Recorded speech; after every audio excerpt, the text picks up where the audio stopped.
Charlie, and here's a fun fact about me. I love to throw parties, but I think I need to prove it to you. I mean, you could party. Wait, no, don't. I'm not giving up yet. Oh, wait, no, wait. This is a party. Okay, no, but better than that. Are you ready? Oh my goodness. Are you ready? I love to throw parties.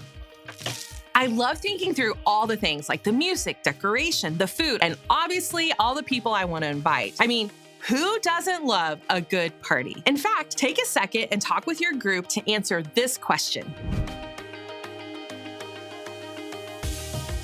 Whether you're in the middle of the dance floor, keeping the party going, or creating a good vibe by setting up the decor and playlists, or hanging on the side with just a few friends, there is a place for everybody when it comes to a party, or at least there should be. So my husband's work was throwing a black and white party. It's like where you wear either a black outfit or a white outfit. And immediately, mime. You know mimes wear those black and white shirts, and sometimes they paint their face white with like black lines, and they don't talk, they just use their hands.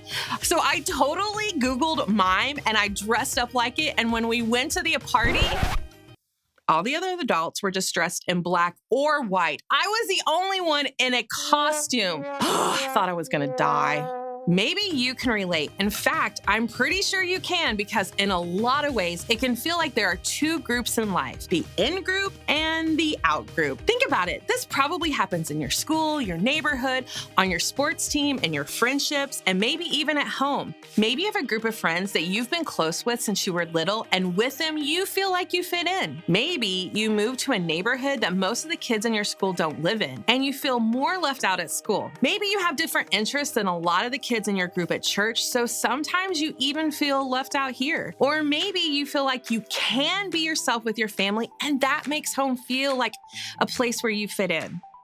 Take a moment, turn to your group, and talk about this question. Sometimes, whether we realize it or not, we're the ones making other people feel left out. We tend to stay close to the people who look like us, think like us, like what we like, and do what we do. So now I'm gonna need you to talk about this question with your group. Here's the thing. The kind of party Jesus invites all of us to be a part of, that party, it is filled with all kinds of people. Now, remember, when I say party here, I'm not like talking about like a literal party. I mean any effort to celebrate, serve, or enjoy others in a way that adds value to life. And so being a party starter means being someone that does that for all people. People who are like us, people who aren't, people who fit in with us, and some are the people that get left out too. This invitation doesn't exclude anyone. And that means if we want to be party starters, we have to be the kind of people who sees everyone as someone worthy of the invitation, because in God's eyes, they are. Now, with your group, answer this question. There's actually a story from Jesus' life that I think could help us out here. One of Jesus' friends, a guy named Matthew, he recorded this story so that we can read about it today. Before we start reading, let me set the scene for you. Imagine each one of these chairs represents a different kind of person, a different background, a different interest, you name it. Jesus had just accepted an invitation to have dinner at Matthew's house. He showed up for the party to find that he wasn't the only guest on the list. In fact, the table was full of different kinds of people. Take a look. Later, Matthew invited Jesus and his disciples to his home as dinner guests, along with many tax collectors and other disreputable sinners. The people around the table with Jesus back then, they were definitely not the crowd that fit in. Tax collectors were considered some of the worst at that time. And with that, sinners with a bad reputation, these were not the type of people anyone thought Jesus would be sharing a meal with. Now, talk to your group about this question. A group of religious leaders at the time, known as the Pharisees, had a real problem with this dinner party. Here's what they had to say about it. When the Pharisees saw this, they asked the disciples, "Why does your teacher eat with such scum?" Harsh, right? I mean, to the Pharisees, the people around the table at that meal definitely did not deserve the invitation to party with Jesus. The Pharisees were purposely keeping others on the outside, and then they were judging and questioning Jesus and his group for not keeping them on the outside. But here's what Jesus said in a response to them. When Jesus heard this, he said, "Healthy people don't need a doctor, sick people do." Then he added, "Now go and learn the meaning of this scripture.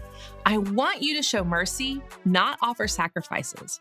For I have come to call not those who think they are righteous, but those who know they are sinners." Jesus knew that most people categorize the tax collectors and sinners as bad people. And to be fair, they definitely had done some things that were not so great. But Jesus' response shows us he didn't care about all that. He wasn't there to judge or exclude or only spend time with the people who lived exactly like he did. He wasn't concerned with who the Pharisees or anyone else thought he should give his time and attention to. See, Jesus came to care for those who needed him most. He came to show grace and love to the sinners, the tax collectors, and anyone else who had felt like they were cast out of the group. Most of us know that there's nothing worse than going somewhere and feeling isolated and unwanted. But on the flip side, few things feel as good as someone making space for you and making sure you feel like you belong. And that's what Jesus did here. And that's what we can do for others too.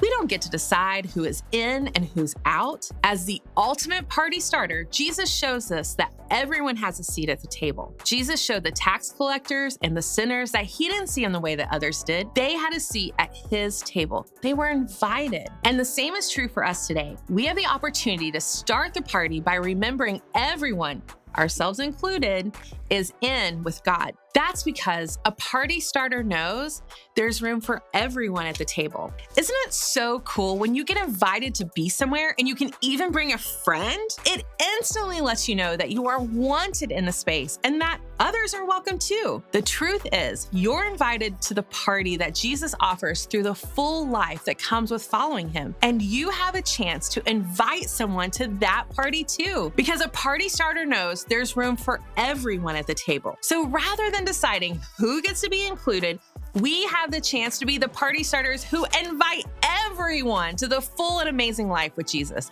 Actually, I'd like to introduce you to my friend Jamel, who does all that.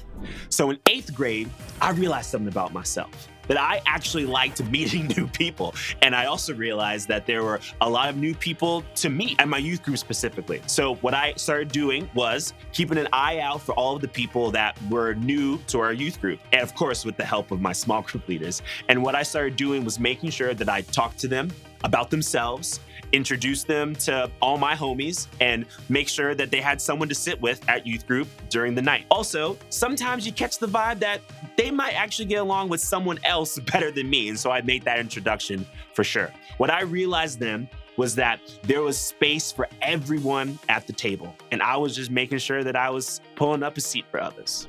You can be the kind of person that makes sure everyone knows that they fit in and they're invited to the incredible life Jesus offers to all of us. And here's how. First, invite someone to the table. Who in your life can you include? Who could use an invitation from you? Who have you been treating like they don't fit in, who maybe need an invitation to remember that they're in with Jesus no matter what? Then go to someone else's party. I know that takes a lot of courage, but maybe you need to be the one to take the step to get to know someone new.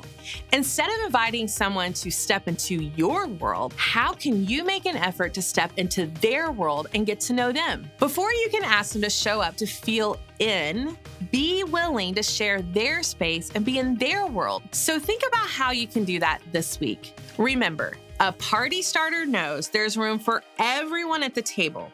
In fact, your group is a great place where everyone should feel included, a place where everyone knows they fit in. And it's a place you can invite your friends so that they have a place they know they fit into.